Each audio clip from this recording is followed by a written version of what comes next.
conversation also between you and me and Beat Streuli. I can't emphasize enough how much we'd like to open it up.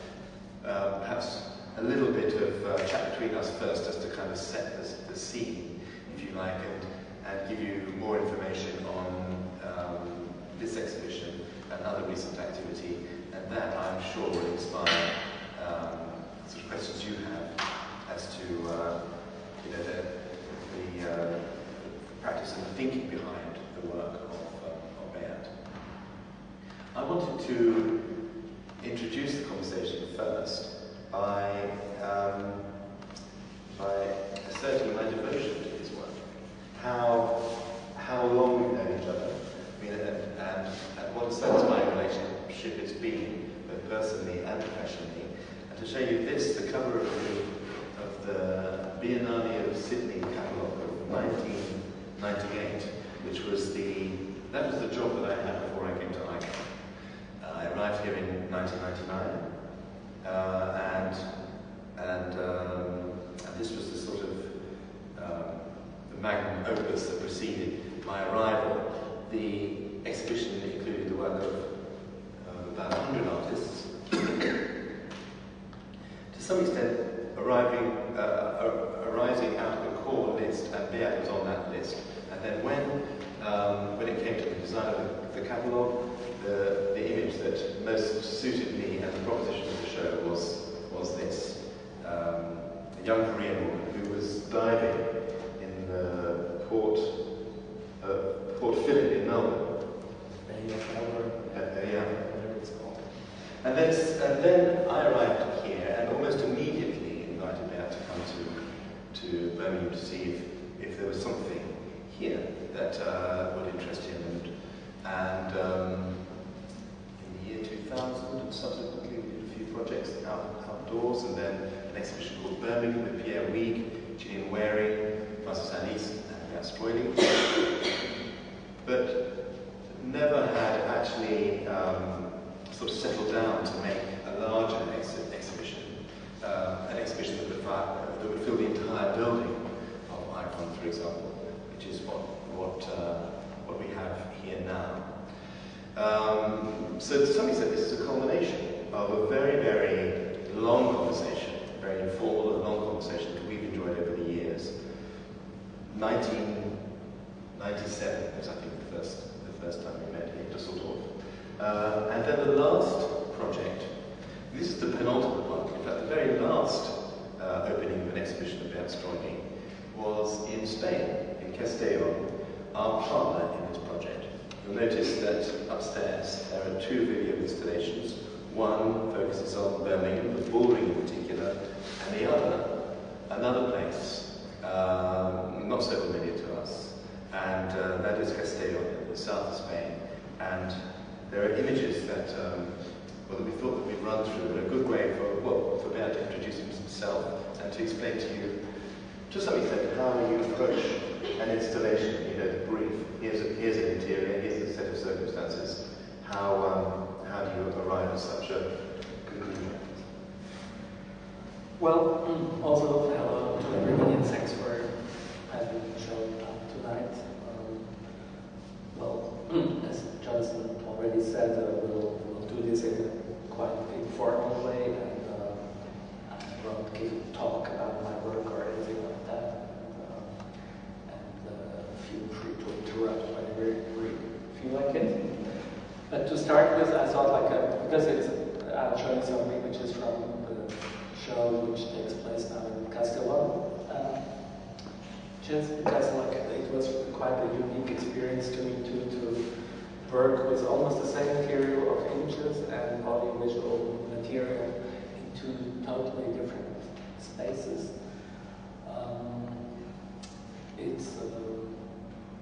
I think one of the main things I can say about my work myself is that, okay, it's like a lot of images, and I'm supposedly a photographer, but time after time, when I wonder, am I the photographer here?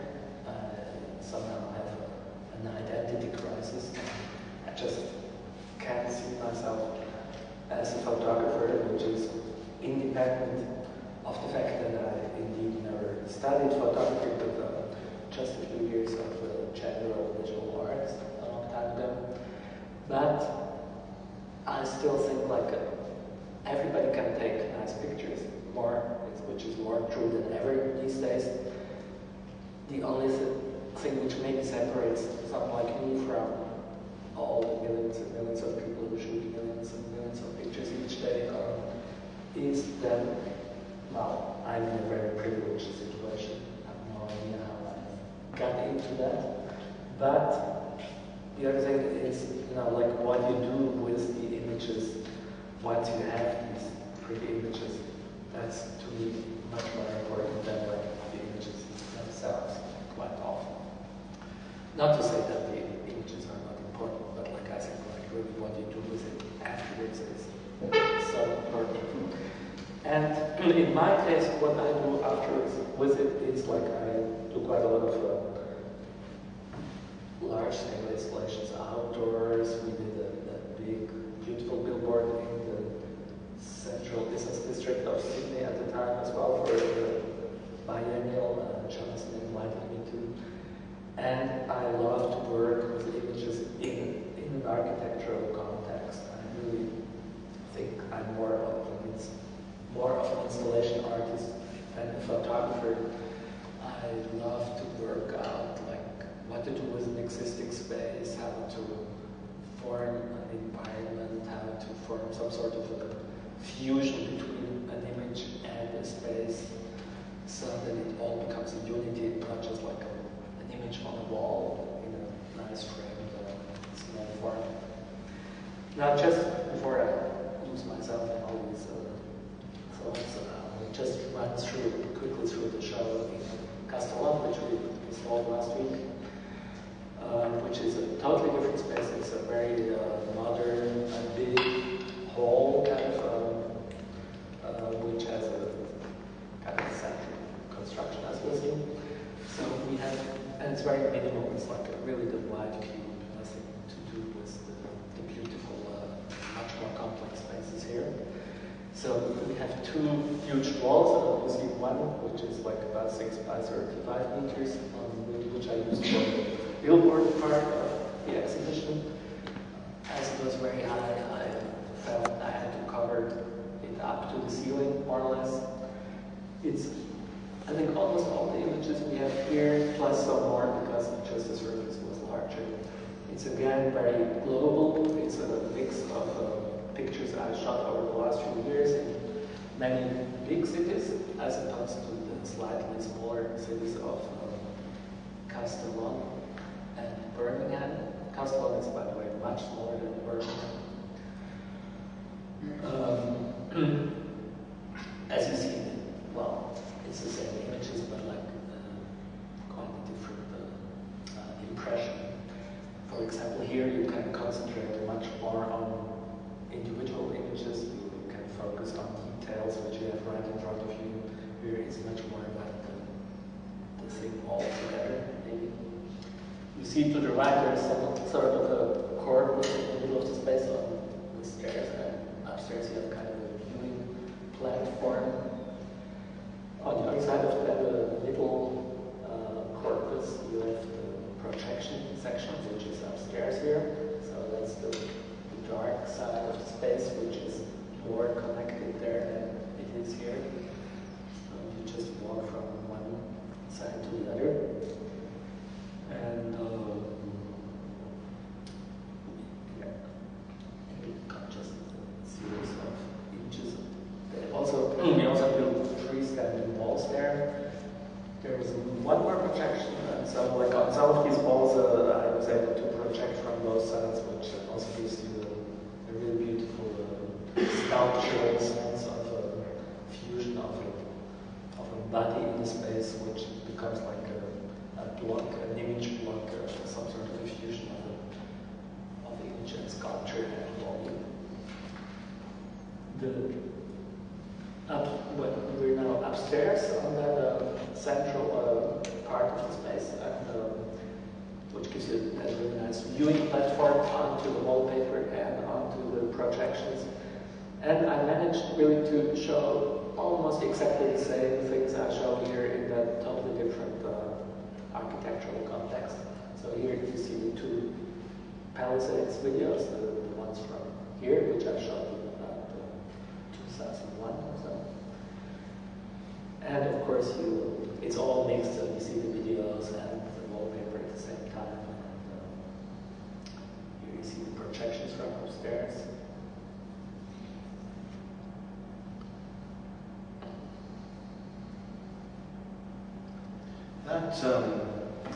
That sort of twinning between us and Castellon, I mean, it was really interesting when you arrive, I mean, having had an experience here, you know, everything seemed very familiar. I mean, the images, as you can see from the wallpaper, but very different in terms of the installation. But did you enjoy, I mean, the sort of the idea of fidelity to that idea of partnership, that you sort of carried the idea of the wallpaper, large-scale images, the blocks on which you then projected.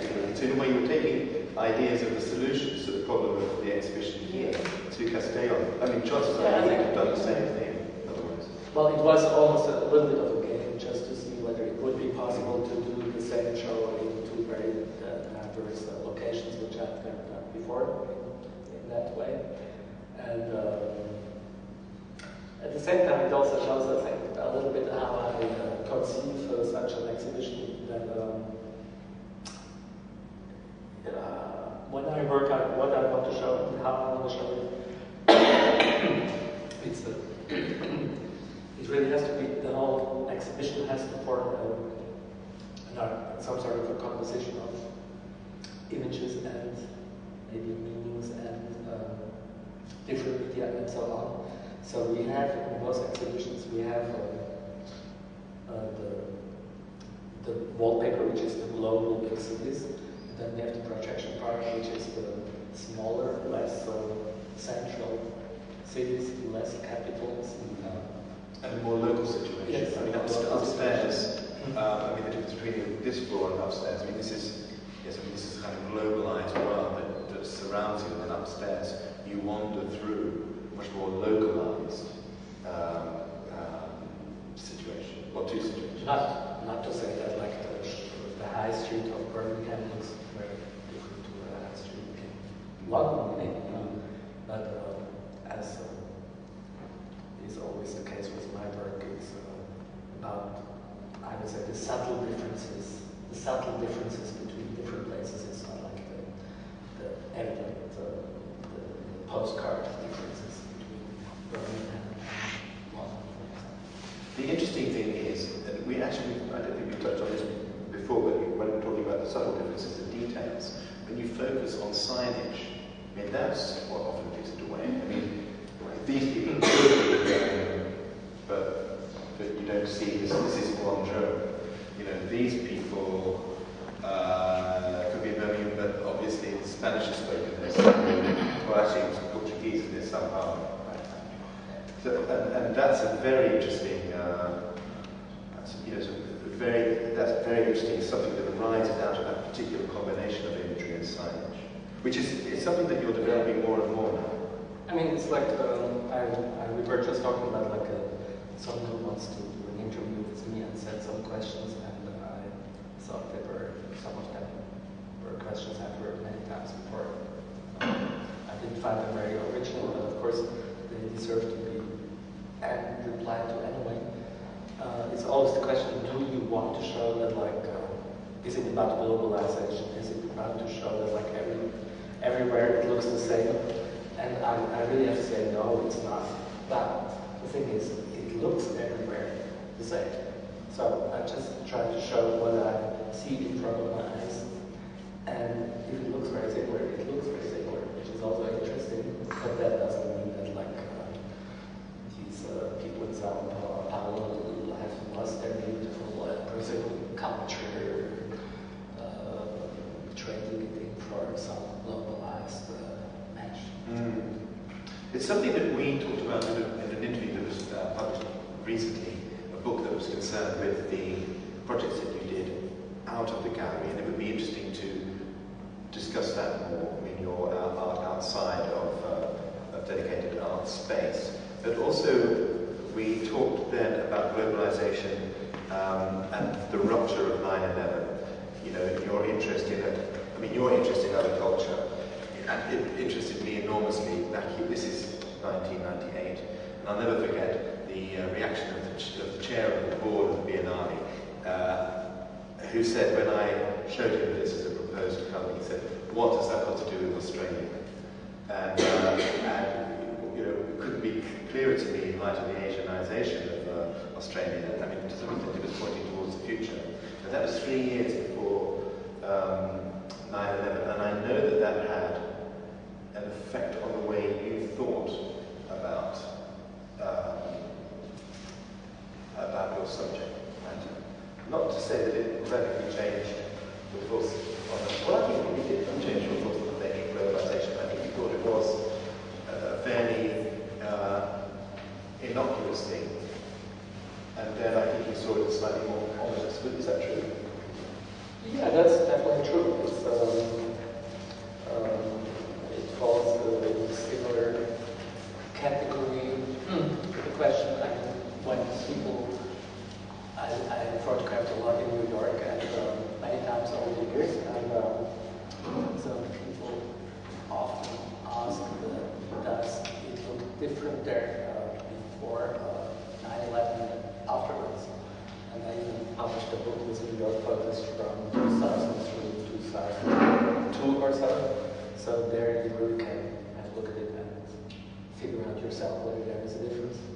But I think it's, we just have to be a bit honest also that like, everybody probably knows that like things don't change so quickly on a purely visual level. And my business is really just looking at people and things, and if you want more politics and other in-depth issues and reflections, then you watch television and read the newspaper. So I think I'm very much specialized in really concentrating on images and the visuals, which I think is something very important because we really only have our eyes and our other senses to figure out things about our environment and our contact with reality. So you these senses and then focus on what you see and how you see it now. Well, you can also read a visual environment. To me, it's very important, and I think it has been lost a little bit in our culture. Mm-hmm. But to come back to the question, I think one thing which changes, of course, is the look of a place and of people over time. For example, when you look at that picture from Castellon, where you see the only element which I don't have here, which I plan to have here originally as well, but then there was simply no space for it, I think. All age, like some of the first black and white street photos I did in New York in about 91. And for the first time, when I looked at these images, which are 20 years ago, which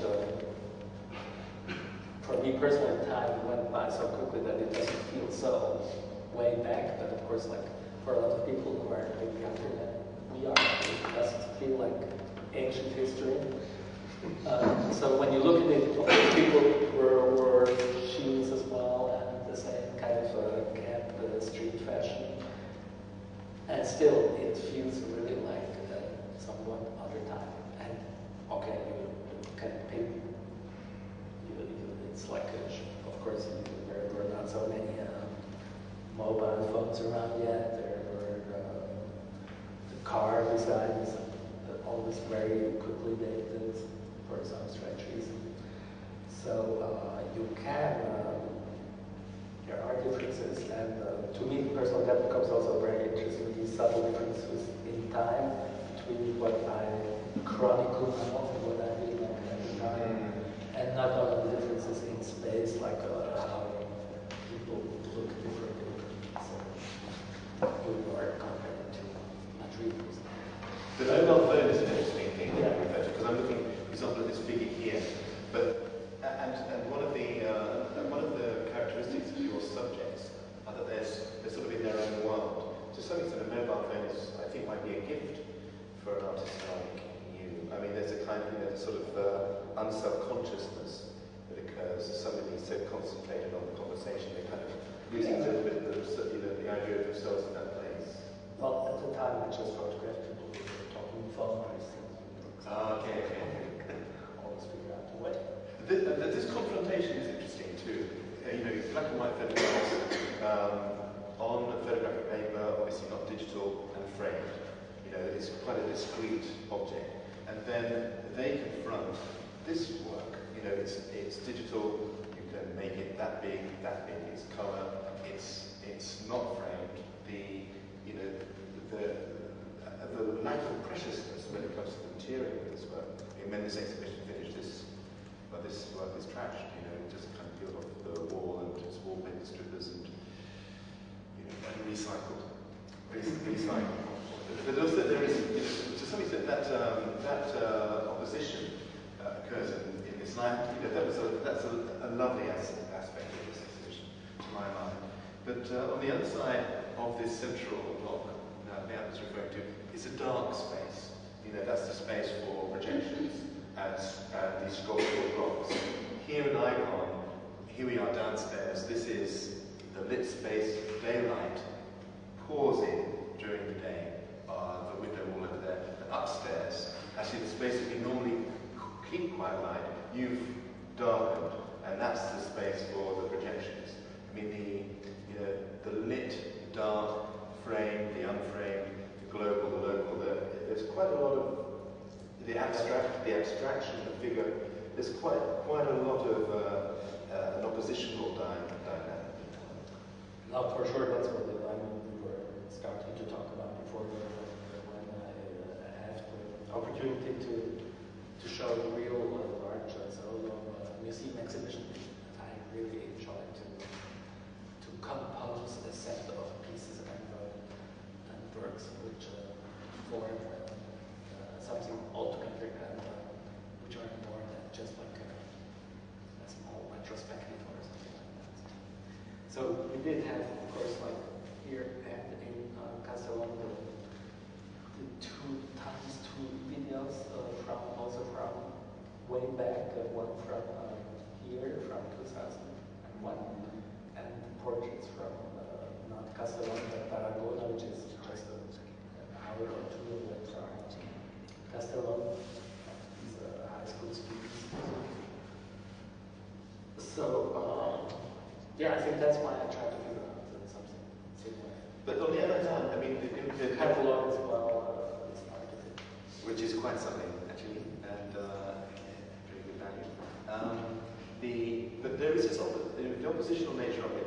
Rather than communicating some dogmatism on your part, when I see this, I mean, the idea of the installation, it's not as if you repudiate the discrete artwork. When you make, when you work, well, if you're working digitally, it's not as if you've got no interest in images made any other way. And a larger exhibition, the variety that you describe, then conveys a kind of, a relatively easygoing nature, with respect to art and what art could be, how it might manifest itself. Yeah, I mean, it's like that's also the the question I ask myself over and over again: is this really art enough or good enough to be taken seriously as art? Because I really have. I mean, what I'm basically doing is really just taking pictures of people in the street for a long time now. And it is very diverse in the ways I present it, how the media I use. So it goes beyond just like a simple photograph, of course. But it is something very simple, and how do you get away with it? Mm-hmm. And I have to say, like in the beginning, when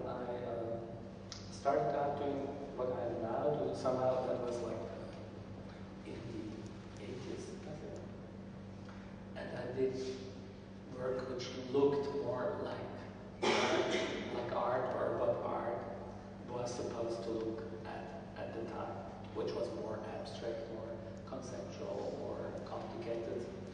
And maybe not always, but the kind of way that springs to mind is that where you're cropping quite carefully and juxtaposing. Yeah, for example. Yeah, very different kinds of images. So then, like, really the step as a young artist who has had no success at that point at all, to dare to just use street photographs was really a major act of liberation in some ways for me. And it was not it really needed some daring in some ways, because it was only the time when, of course, we already had Jeff Wall and some other figures and the Beschers in Germany, but for example, Gursky, Wolf, and Strutt, who were my fellow Düsseldorfers at the time, they only really came to prominence like in the early 80s. So that was, of course, then the way from which to, as a photo artist, I got my chance to take off somewhere. But yeah. I was going to say, I mean, in distinction, I mean, what you were doing looked a little more relaxed, a little more easygoing. I mean, compared to the highly contrived images of Jeff Wall, for example, or the stringently categorized subject matter of the Beckers. I mean, you know, there was something.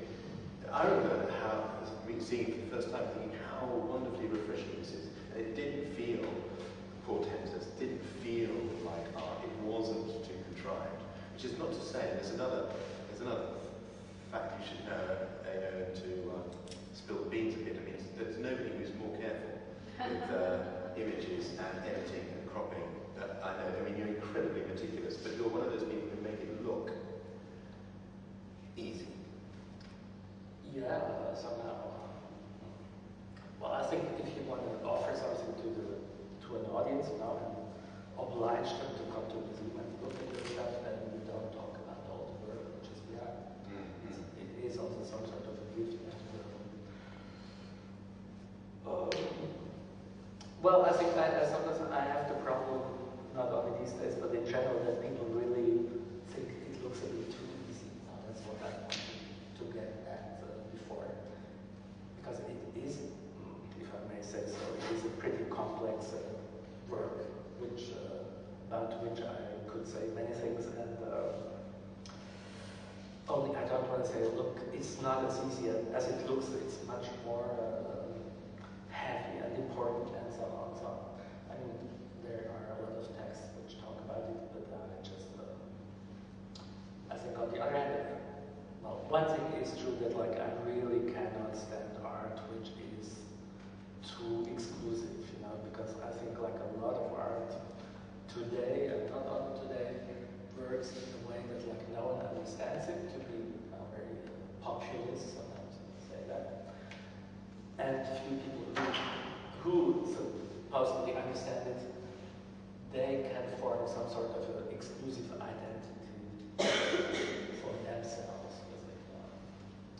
Like, let's say, think of some rich collector who buys something which is totally absurd or ironical.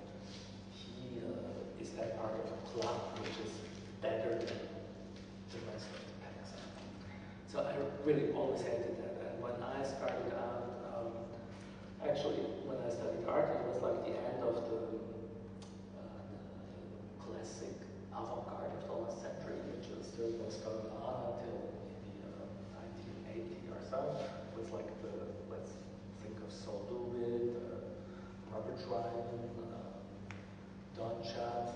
I was very impressed and very formed also by these people who had arrived at the end of abstraction. I mean, it was the empty canvas, it was like extremely minimal. And I liked and still like that, and I think it was very important and radical what they did. But as a young artist at the time, there was no way going on there. So I kind of filled that empty canvas, and that was my ending as well. And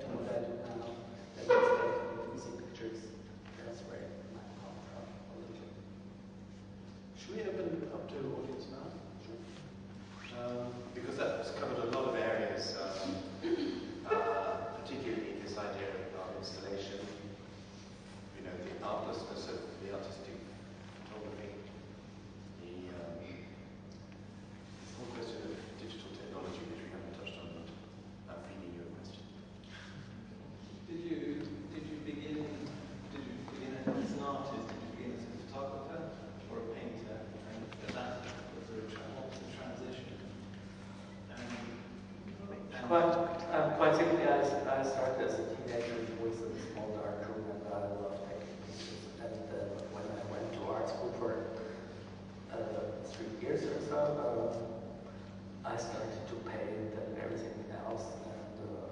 And quite quickly after that, I got back to using photography as my medium, but I never studied photography or something like that. And presumably it was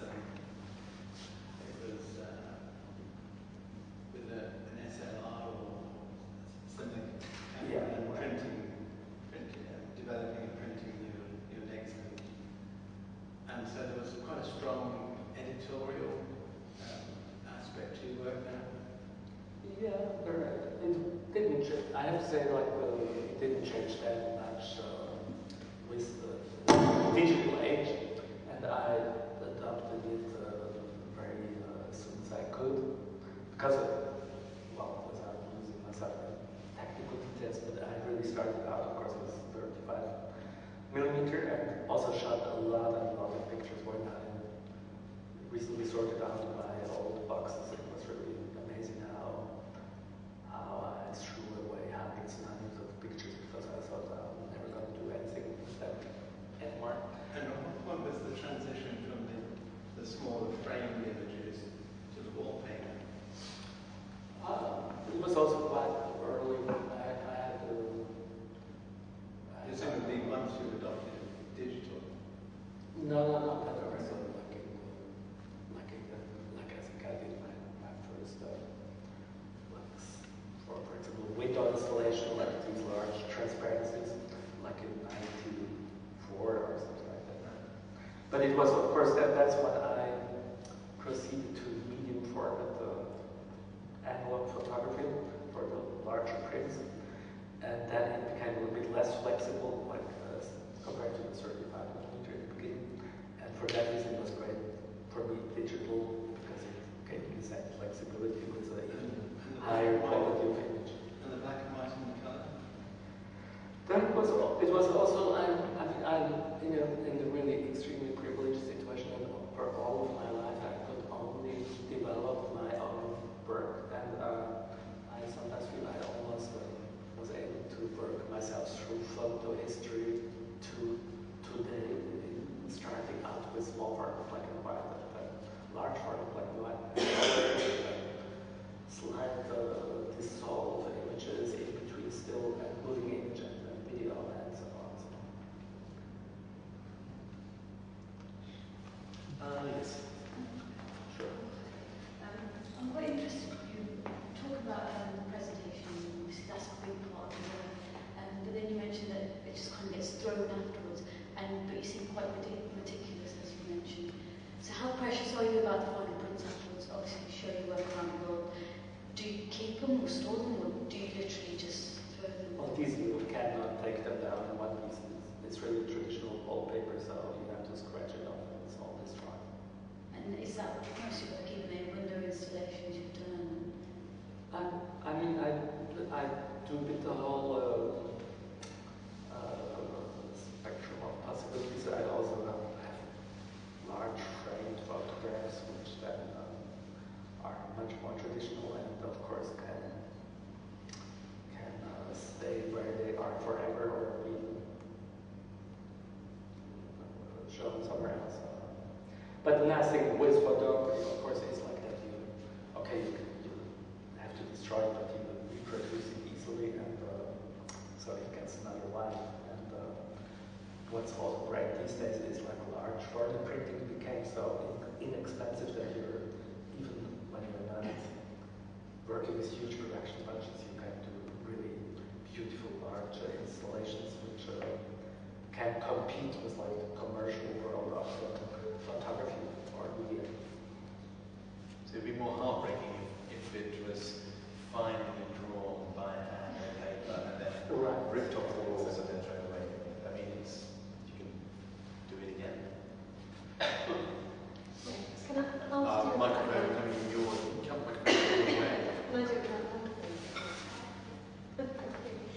I don't have just want to ask some questions about when you take photographs. First of all, how discreet are you and how much do you zoom in?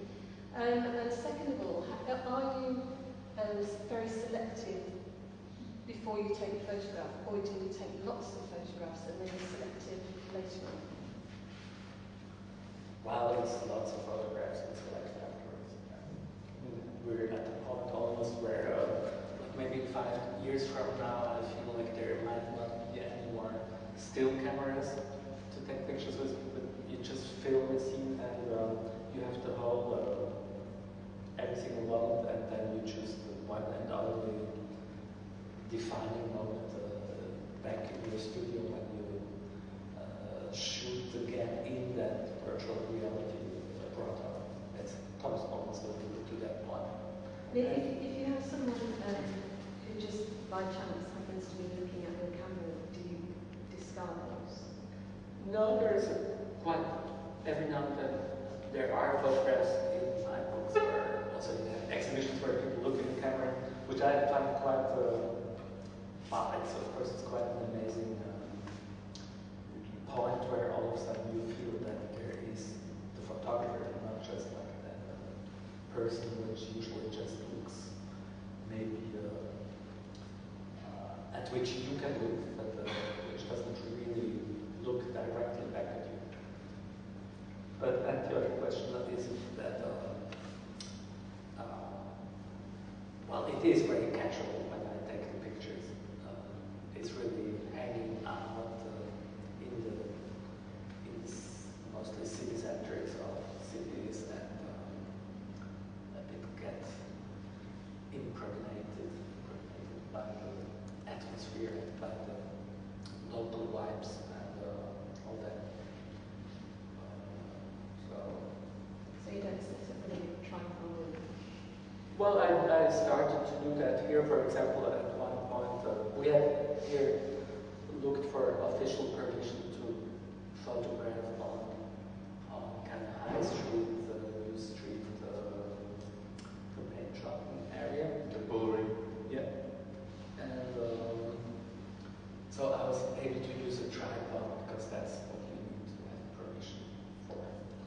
And I did that quite a few times. And Sorry, you became almost invisible when you had a tripod, much more invisible when you do you tried need to permission use to it. use the tripod? Yeah, it's like things are quite complicated in our modern world. It's like these things. Whereas you wouldn't need permission if you weren't using a tripod. Yes. So we went to the local authority, I think, to get permission. And then it was actually quite a lot of money. Bullring management. Yeah, the bullring cost. But that was special because I really wanted to film in front of really on that square at the bullring between the shop and the malls, and that is private territory. So, and they ask for a lot of money if you want to take pictures there. Like kind of Major. 500 euros.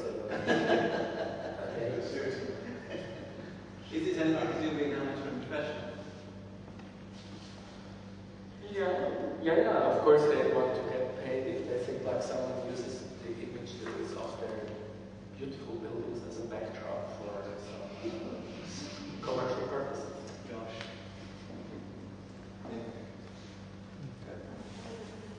So you take pictures within a city context, but have you ever kind of taken photographs of people within a rural context and with a different kind of backdrop? Well, there's the Bondi Beach project. That's true. In Or Sydney. perhaps more isolated, because that's quite an intense Right. atmosphere. Well, I always try other things, and sometimes it doesn't work that well. Of course, there are exceptions. I also did one big installation which was entirely shot in the Australian desert, but then it was more like a road movie, so it was again a bit the urban experience of that amazing desert. But It's the built environment, isn't it? That's You what I know, the was thinking. idea that it shapes. I mean, we shape it, and then they shape us. Is that it's sort of, it's the place that we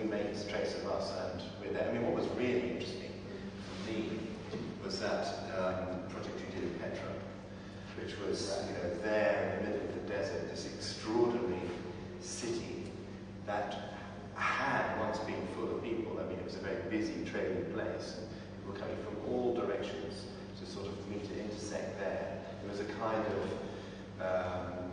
ancient historical globalized place, but then now there's no one there, and you made this amazing project on billboards around the city that used to be inhabited. I that signifies a lot. I mean, the fact that that your work will be focused on this place with nobody in it, but of course it was all a trace of that human activity. Yeah, I mean that's a really new. I could show some pictures of it. My computer is a bit lagging, so I love to put you. Of course, you can see pictures of that project also on my website, for example. That was an amazing opportunity, most of all, to combine land art with photography, which has not been done that many times as well. Just talk about the media aspect of it. Yeah, huge billboard event for half a kilometer. And so, some of these prints here were actually somehow planned to be there.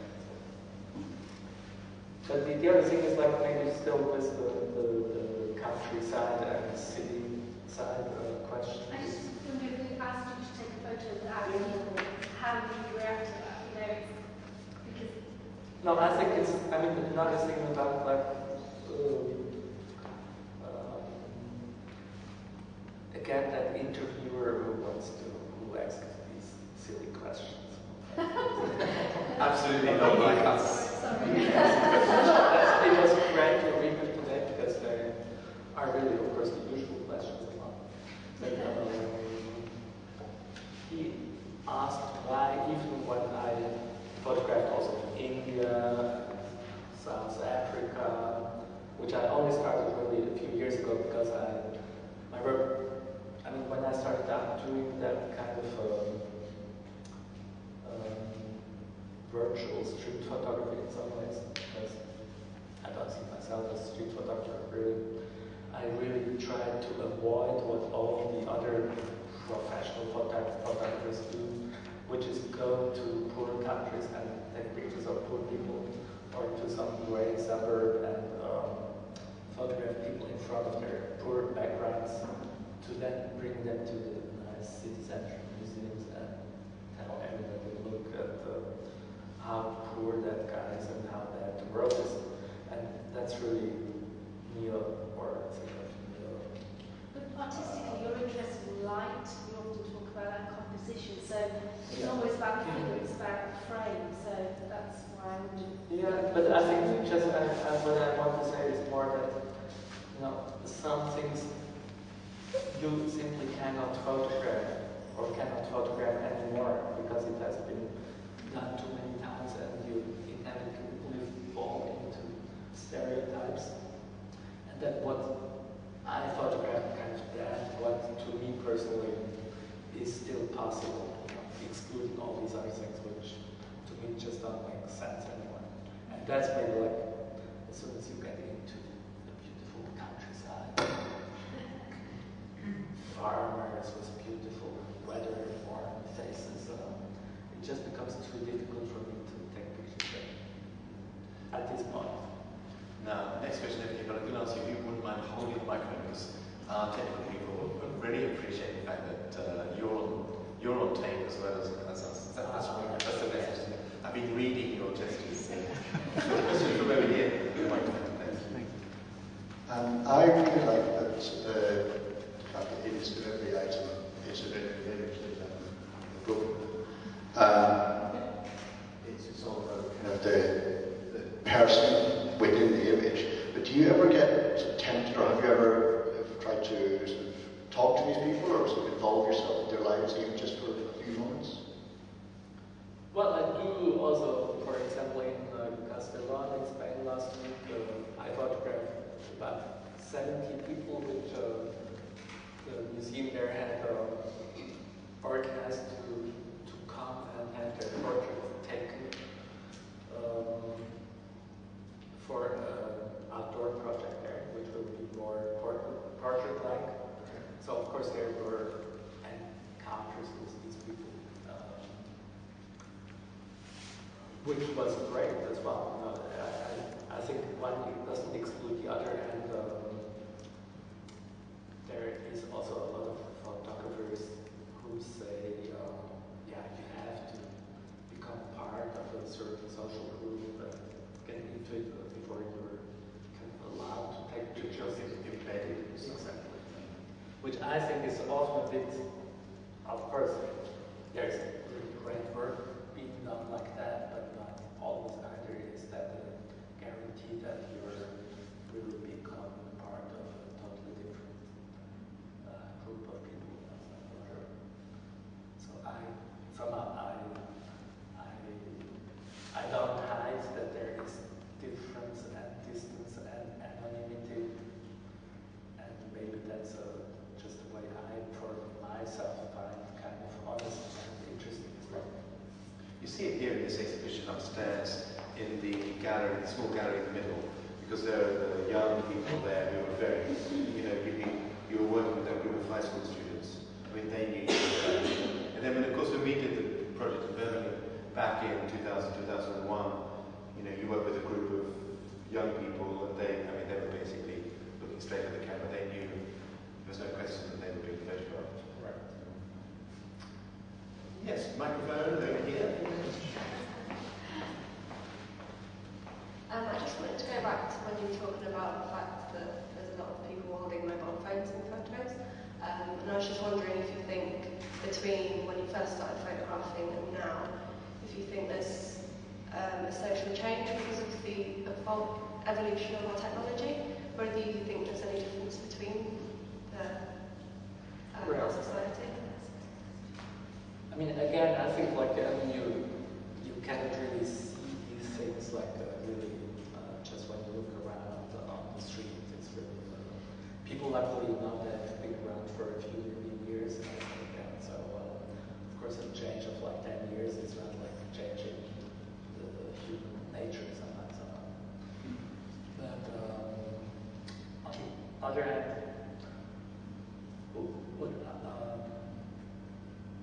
what I wanted to say before, so I forgot.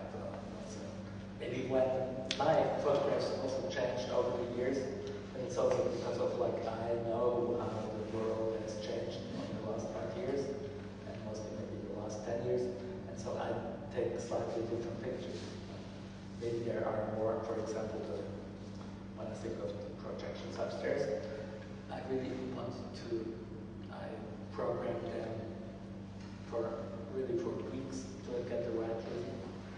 And I wanted to do something which was slightly unnerving and nervous and corresponded maybe more to the impression of the world I have today than I think back to another, at the time, a slide projection I just digitalized for another project which dates from 1996, which was, the time was so incredibly low. When I looked at it again, I couldn't believe that I dared to do something that slow.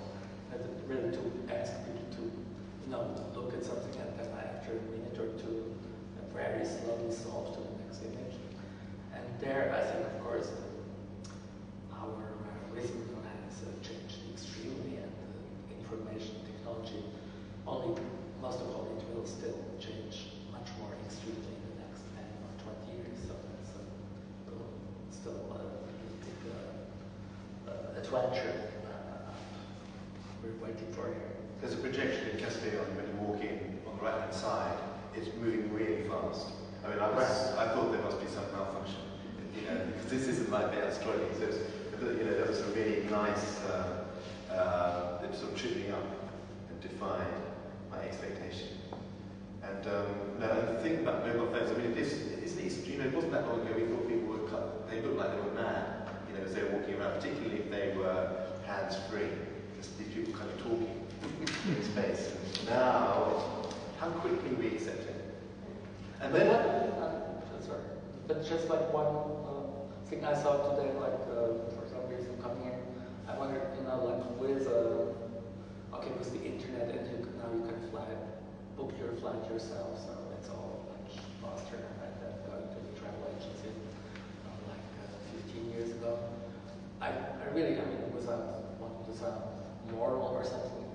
did our quality of life improve with the modern technology over the last 20 years or not? And I really wonder when you ask yourself that question. Actually, didn't know.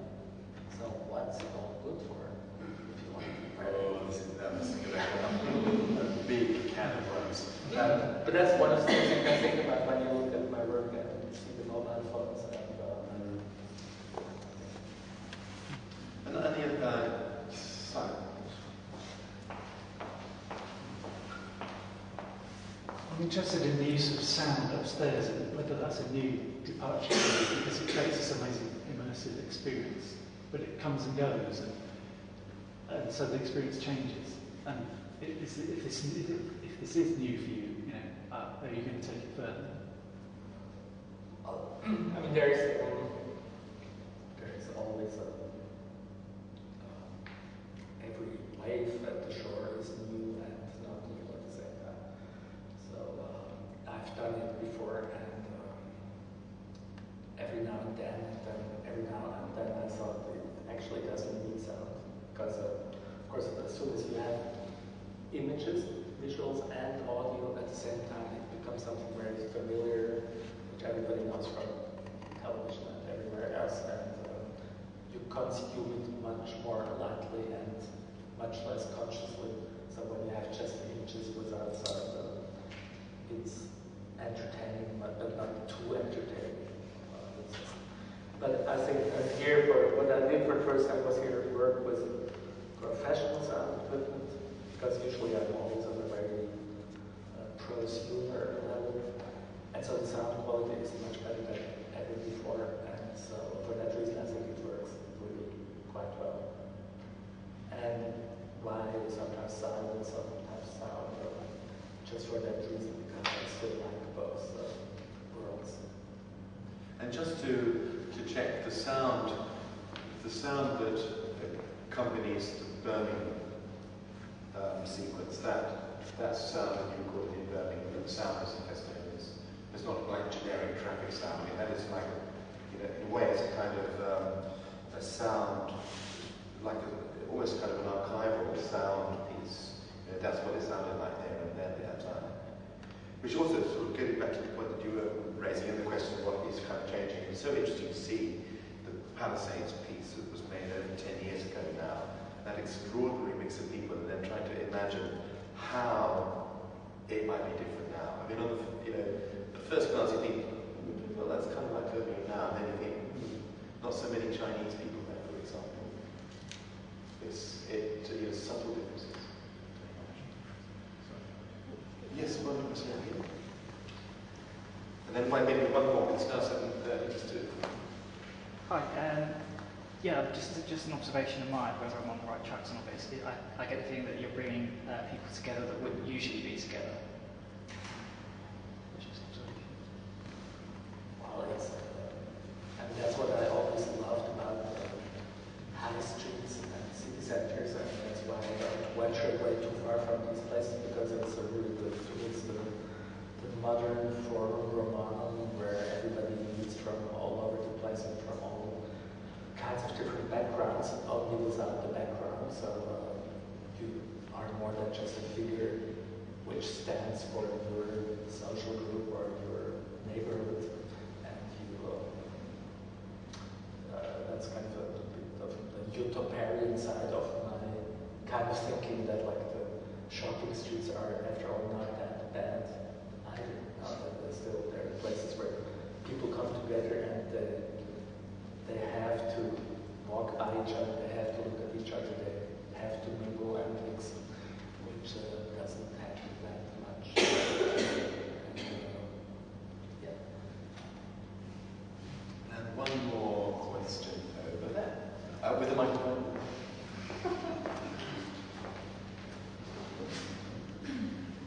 Hi, I was really interested when you started talking about oppositional dynamics within your work. And then when you were talking about people in this space in particular seem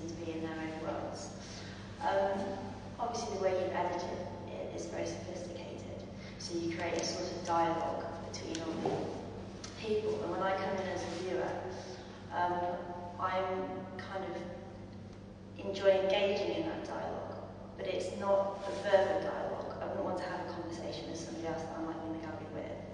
It becomes a sort of conversation of looking. And I was wondering sort of how much of a factor that is for you, because I find it to be particularly powerful within the work. Yeah.